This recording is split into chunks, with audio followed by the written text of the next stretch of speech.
1936년 일제 압박 치열해지던 그 때에 우리의 믿음의 선배 한 분이 한 잡지에 다음과 같은 글을 발표했습니다. 제목은 주를 따라가리다. 주여, 오늘은 비가 옵니다. 비 오는 이 날도 주를 따라가리다. 산이 무너져 길이 막히고 다리가 끊어져 건널 길 없어도 십자가 지고서 주를 따라가리다. 주여, 오늘은 바람이 붑니다. 바람 부는 이 날도 주를 따라가리다. 물결은 노하여 하늘을 찌르고 가없는 바다에 파선을 하여도 십자가 지고서 주를 따라가리다. 주여, 오늘은 눈이 옵니다. 눈 오는 이 날도 주를 따라가리다. 갈 길은 말리어 또 아득하고 눈보라 몰아쳐 앞길을 막아도 십자가 지고서 주를 따라가리다. 주여, 오늘은 죽음이 옵니다. 죽음이 오는 날도 주를 따라가리다. 앞에는 칼이 가로막히고 뒤에는 총이 위협하여도 십자가 지고서 주를 따라가리다.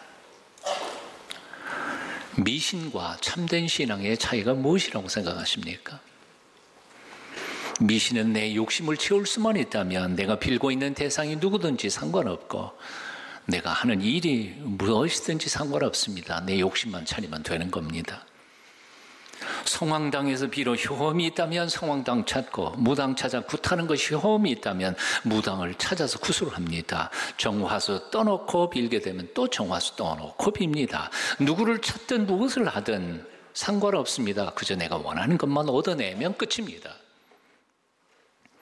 하지만 참신앙은 그렇지 않습니다.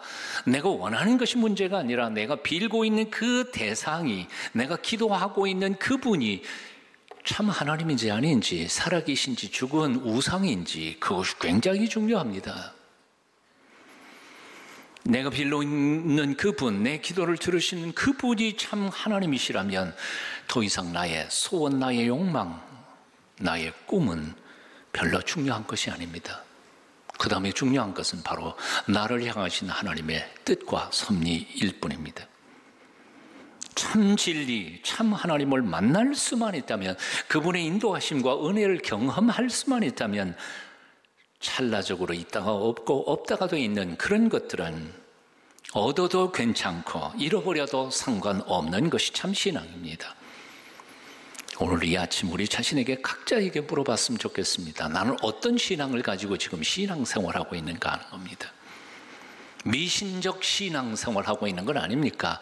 정말 하나님의 그 은총을 구하고 있습니까?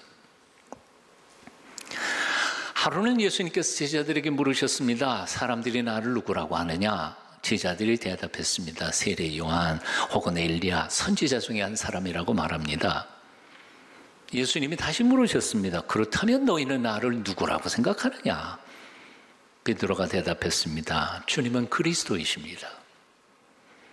그 말씀을 들으신 주님께서는 장차 영광 받으실 그리스도, 찬란한 메시아의 모습과는 정반대의 말씀을 이야기하십니다. 이제 내가 많은 고난을 받게 될 거다. 장로들과 대제사장들과 서기관들에게 버림을 받을 것이다. 그리고는 마침내 죽을 것이다. 그리고 사흘 후에 살아날 것이다. 그 얘기를 듣자마자 베드로가 놀라서 예수님을 붙잡고 항변했다고 오늘 본문은 말씀합니다. 붙잡고란 말은 예수님의 옷자락을 붙잡고, 멱살은 못 잡았겠죠. 하여튼 예수님의 옷자락을 붙잡고 항변했습니다. 대항해서 소리쳤단 말이죠. 영어 NIV 번역에 보면 began to rebuke him 그렇게 되어 있어요. rebuke라고 하는 말이 나와요. 힐책했다, 꾸짖었다, 그런 뜻입니다. 베드로는 자기가 원하는 길이 아니에요. 원하던 메시아와 원하던 그리스도의 모습이 아니에요. 그러니까 그러면 안 됩니다. 어떻게 그럴 수가 있습니까? 그리고 자기 의견과 다른 말씀을 하시는 스승을 꾸짖은 겁니다. 그때 주님께서 오히려 꾸짖으십니다. 33절, 사탄아 내 뒤로 물러가라. 네가 하나님의 일을 생각하지 않고 도리어 사람의 일을 생각하는도다. 꾸짖으신 다음에 참된 제자의 길이 어떤 길인지를 34절부터 이렇게 말씀하십니다. 여러분 34절부터 38절까지 함께 같이 읽어보시겠습니다. 함께 읽습니다. 시작. 무리와 제자들을 불러 이르시되 누구든지 나를 따라오려거든 자기를 부인하고 자기 십자가를 지고 나를 따를 것이니라. 누구든지 자기 목숨을 구원하고자 하면 잃을 것이요 누구든지 나와 복음을 위하여 자기 목숨을 잃으면 구원하리라. 사람이 만약 온 천하를 얻고도 자기 목숨을 잃으면 무엇이 유익하리요? 사람이 무엇을 주고 자기 목숨과 바꾸겠느냐? 누구든지 이 음란하고 죄 많은 세대에서 나와 내 말을 부끄러워하면 인자도 아버지의 영광으로 거룩한 천사들과 함께 올 때에 그 사람을 부끄러워하니라. 예수님의 제자가 되기를 원하는 사람이 갖추어야 가장 기본적인 자격 두 가지가 있다는 겁니다. 첫째, 자기를 부인해야 한다. 둘째, 자기 십자가를 지고 나를 따라와야 한다. 자기 부인, self-denial. 자기 부인이란 뭡니까? 한마디로 자기 욕망을 죽이는 겁니다. 자기 욕심을 버리는 겁니다. 자기 마음을 비우고 자화자찬, 자기 방종, 자기 만족, 자기의 꿈, 비전을 다 버리는 겁니다. 자기 자신의 정직한 모습, 얼마나 내가 부패하고 욕심이 많고 이기적인지, 자기 중심적인지를 매 순간 성찰하고 자각하면서 오직 하나님의 선하심과 그 은혜만을 갈망하는 것이 자기 부인입니다.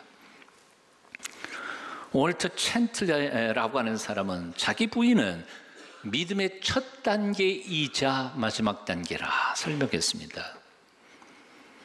우리가 예수님을 믿는 첫 번째 순간에 회심이라든지 중생이라든지 이 첫 걸음에서 자기를 부인하지 않은 사람은 예수님을 믿을 수 없다는 거예요. 오직 당신만이 나의 구원이시고 주인이시고 당신만이 나의 힘이시고 소망입니다 라는 것이 고백이 되지 않는 사람은 크리스찬의 삶을 첫걸음도 내디지 못한다는 겁니다. 이 첫걸음만이 아니고 한평생 살아가면서 성화되고 거룩해져가는 단계, 마지막 주님 나라에 들어갈 때까지 매 순간 자기를 부인하지 않는 사람은 예수 그리스도의 제자도 그리고 거룩해져 갈 수도 없다는 겁니다. 그러니까 한마디로 말해서 크리스찬의 삶이란 자기 부인의 삶이라는 거죠. 이런 점에서 고린도 후서 5장 15절에서 사도 바울은 이렇게 말했습니다. 저가 모든 사람을 대신하여 죽으신 이유는 산자들로 하여금 다시는 저희 자신을 위하여 살지 않고 오히려 저희를 대신하여 죽었다가 다시 사신 자를 위하여 살게 하려 함이라. 헨리 나우엔이라고 하는 사람이 본래는 신부님이시지만 개신교 목사님들과 또 캐톨릭의 신부님들에게 엄청난 영적 영향력을 미치는 책들을 많이 쓰셨습니다. 그중에 아주 짧은 포켓북으로 몇 페이지 안 되는 마음의 길이라는 책을 썼습니다. 어쩌면 저의 목회를 확 뒤집어 놓은 책이 바로 이 책이었을 것입니다. 3장밖에 안 됩니다. 그런 첫 번째 작이 고독 훈련입니다. Solitude라고 하는 것인데요. 이 고독 훈련 속에서 헨리 나우엔은 자기 부인에 대하여 고독 훈련의 가장 중요한 목적이라 설명합니다. 조금 설명을 드리고 싶습니다. 이 마음의 길은 중세 때에 세속화되고 타락하고 부패한 교회들을 탈출해서 살아계신 하나님을 만나고 참 신앙을 배우겠다고 사막을 찾아 나선 사막의 교부들에 대한 이야기입니다. 로마가 부패하고 로마 제국 하에 있었던 모든 중세 때의 교회들이 다 세속하고 타락해서 어쩌면 교회는 하나님이 계시지 않을지도 모르겠다, 그런 얘기가 오가던 시절에 제대로 예수 믿으려면 저 사막 속에 들어가 살아계신 하나님을 정통으로 만나고 싶다 하는 열망으로 로마를 떠나고 이탈리아를 떠나서 지중해를 건너 북아프리카의 사막으로 찾아들은 사람들, 사막의 교부들 있었습니다.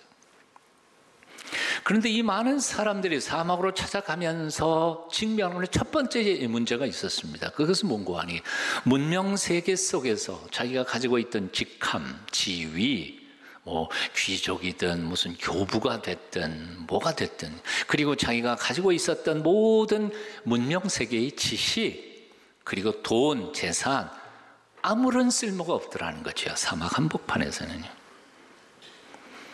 그들이 발견한 것은 개미 한 마리의 생존 능력보다도 못한 나약한 인간이 사막 속에서 살아남을 수 있는 방법이 별로 없더라는 거예요. 여러분 생각해 보십시오. 지쳐 쓰러져 있는 연약한 인간이 지나가던 늑대가 혹은 사자가 아이고 교부님이 쓰러지셨네 그리고 안 먹고 갈까요? 그럴 수는 없잖아요.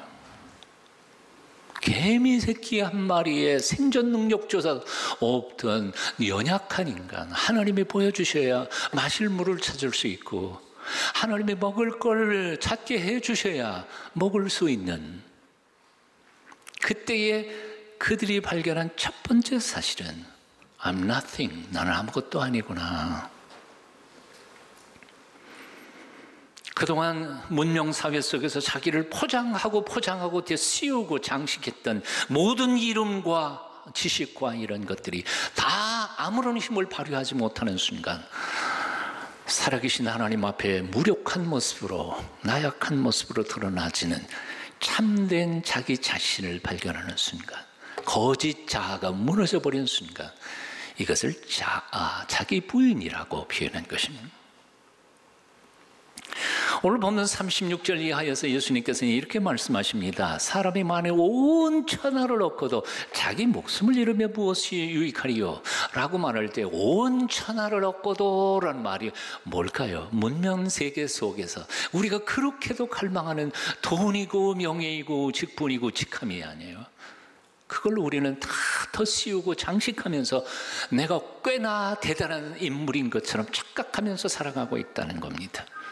그런데 그걸 다 잃어버리고 난 후에, 그게 다 그 장식품이 다 벗겨지고 난 후에 적나라하게 정말 내 한 목숨 하나님 앞에서 벌거벗은 모습으로 서 있는 적나라한 나의 모습, 그게 바로 뭐예요?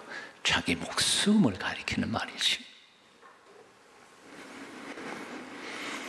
목사들의 목사, 그리고 수많은 신학대학 교수와 총자들의 스승이라고 불리우는 미국의 한 신학자 한 분이 있습니다. 앤드류 퍼브스라고 하는 사람입니다. 그분은 그야말로 조그만 책 한 권을 썼습니다. 십자가의 목회라는 책입니다. 그 책의 부제는 이렇습니다. 야심을 버리고 그리스도를 섬기는 법. 이 얘기는 무슨 뜻이냐면 야심 가지고 그리스도를 섬길 수도 있다는 얘기예요.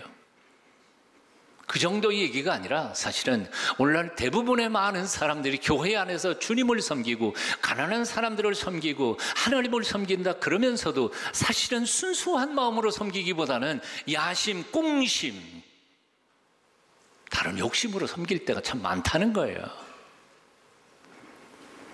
몇 년 전에 그분의 책을 읽다가 저는 정말 이 책 앞에서 꼬꾸라졌습니다. 사실은 이 십자가의 목회는 평신도들을 위한 책이 아니라 목사들을 위한 책이었습니다. 몇 절 제가 읽어드립니다. 우리 힘으로는 병든 사람을 고칠 수 없고 죽은 사람을 살려낼 수 없고 귀신을 쫓아낼 수 없고 타락한 사람을 선도할 수 없고 알코올 중독자에게 술을 끊게 할 수 없고 아내를 때리는 남자의 고약한 손버릇을 고칠 수 없고 불안감이나 갈등을 잠재울 수 없고 난폭한 사람을 통제할 수 없고 모든 왜라고 하는 질문에 대하여 대답할 수 없고 10대 청소년들에게 매주 예의를 가르치며 감동적인 설교를 할 수 없고 교회를 성장시키고 모든 교인들을 만족시키는 일은 더더욱 할 수 없음을 조만간 깨우치게 된다. 무슨 얘기인지요?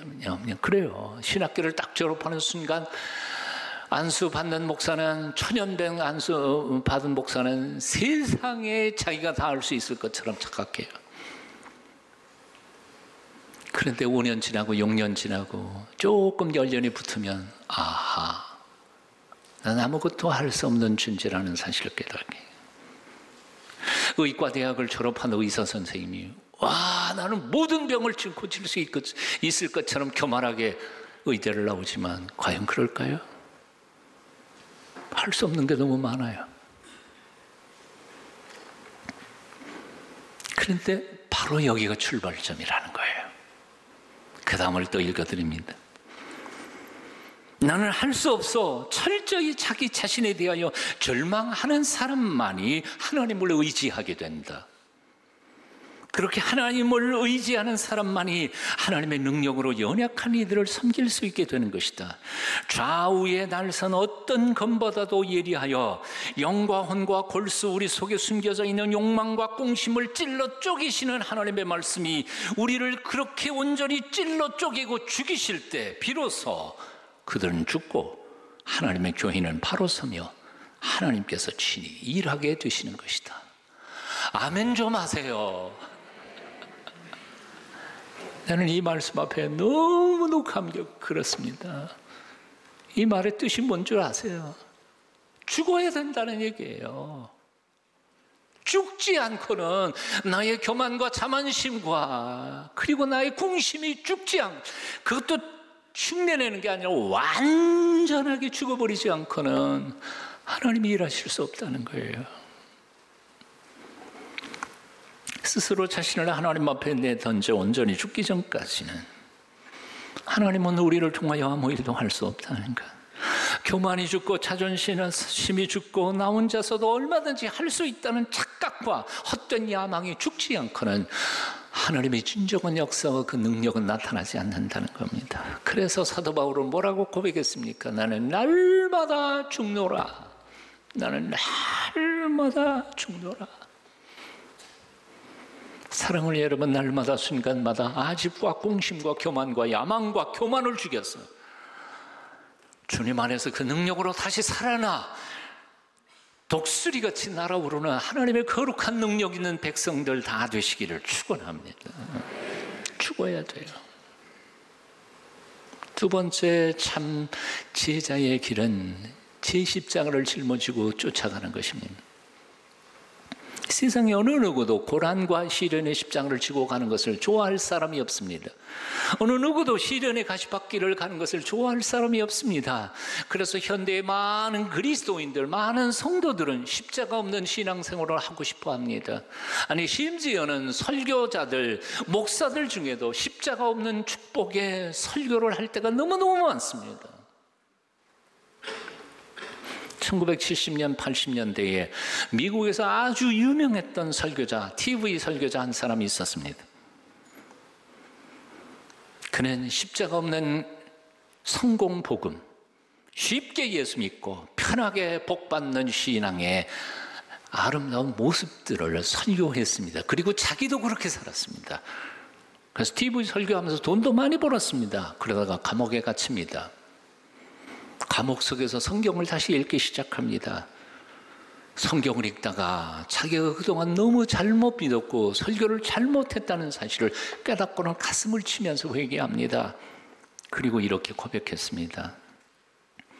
나는 지난 몇 년 동안 그랬던 교리를 설교했고 그것이 잘못된 것인지도 몰랐습니다. 나는 사람들이 돈과 사랑에 빠지도록 가르쳤고 주님의 말씀과 정반대의 짓거리를 하도록 격려했습니다. 나는 교묘하게 사람들에게 예수님보다는 돈에 마음을 두도록 독려했습니다. 나는 예수님을 나의 구주로 영접했고 내 입술로는 그분을 주님이라고 불렀지만 내 가슴과 삶 속에서는 그분은 나의 주님이 아니셨습니다. 내가 얼마나 잘못 갔는지를 깨닫고는 너무 두려웠습니다. 지금 나는 하나님이 나를 거짓 예언자로 죽이지 않으신 것에 대하여 너무너무 감사할 따름입니다. 미국은 돈 많이 주면 능력 있는 변호사 없고 죄를 지어놓고도 무죄로 방면하는 이들이 제법 부지기수인데, 그래서 엄청나게 돈 많이 들여서 좋은 변호사를 군단을 샀다가 그 사람은 그 순간 다 포기하고 이제부터는 제가 지은 죄값을 이 감옥에서 다 치르고 나가겠습니다. 그리고 모든 법정 소송을 다 포기합니다. 지미 스웨거라고 하는 TV 설교자입니다. 마태복음에 보면 예수님께서 마지막 때에 일어날 사건에 대하여 이렇게 말씀하십니다. 마지막 심판대 앞에 나름대로 열심히 하나님의 사역을 했다는 사람들이 이렇게 주님 앞에 말할 거라고 합니다. 주님, 저 모르시겠어요? 저 주님의 이름으로 기적을 행하며 주님의 이름으로 귀신을 쫓아내며 주님의 이름으로 제가 얼마나 일 많이 했는지 아십니까? 근데 그때 밝히 말하기를 뭐라고요? 나는 너를 도무지 모르겠노라. 악을 행하는 자여 내게서 떠날지어다. 주님의 이름으로 기적을 행하며, 여러분 주님의 이름으로 기적을 행해 보신 적이 단 한 번이라도 있으세요? 있는 사람 손 들어보세요. 없잖아요. 주님의 이름으로 귀신을 쫓아내 보신 적이 있으세요? 여기 이 사람들은 엄청나게 놀라운 기적과 그리고 놀라운 역사들을 했던 대단한 사역자들이 틀림이 없어요. 그런데 그들을 향하여 주님은 뭐라고 말씀하시는 거예요? 나는 너를 도무지 모르겠다. 악을 행하는 자들아 나를 떠나가라. 예수님을 믿어도 정신 똑바로 차리고 믿어야 합니다. 잘못 믿다가는 가장 예수 잘 믿는 것처럼 살다가도 감옥 가는 수가 있습니다. 목회를 해도 정말 정신 똑바로 차리고 하나님의 교회를 섬겨야 합니다. 잘못하다가는 감옥이 아니라 지옥 갈 수도 있다는 겁니다. 주위를 둘러보십시오. 그토록 신실했던 하나님의 사람들이 얼마나 쉽게 무너져 내렸습니까? 평생 주님을 위해 사셨다는 어른들이 얼마나 부끄러운 모습들을 오늘 우리 앞에 보이고 있습니까? 정신 똑똑히 차려야 합니다. 나의 진정한 참된 모습을 발견해야 합니다.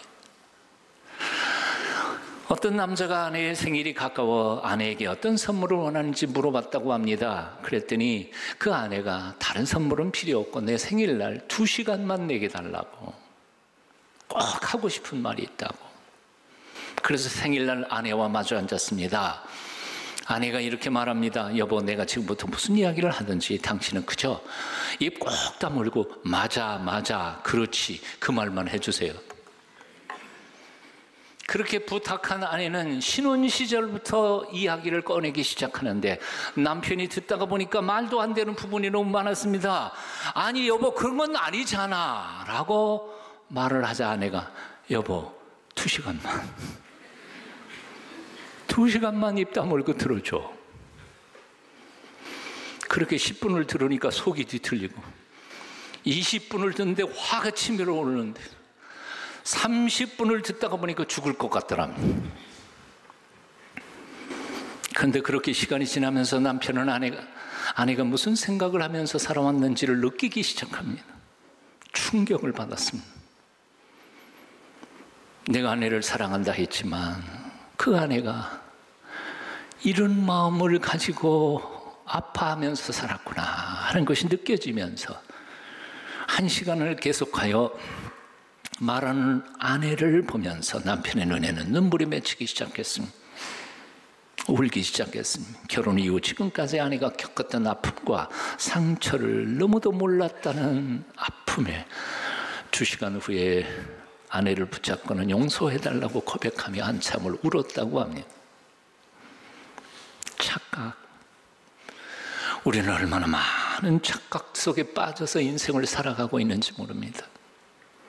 평생을 함께 살아온 사랑하는 사람의 마음도 제대로 모르면서 나는 그를 사랑한다고 착각하고 있습니다. 비탈길은 올라가는 게 힘듭니다. 하지만 올라가는 길만이 사는 길입니다. 힘들어도 올라가십시다. 주님 말씀하셨습니다. 누구든지 나를 따르려거든 자기를 부인하고 제 십자가를 지고 나를 따를 것이니라. 기도하겠습니다.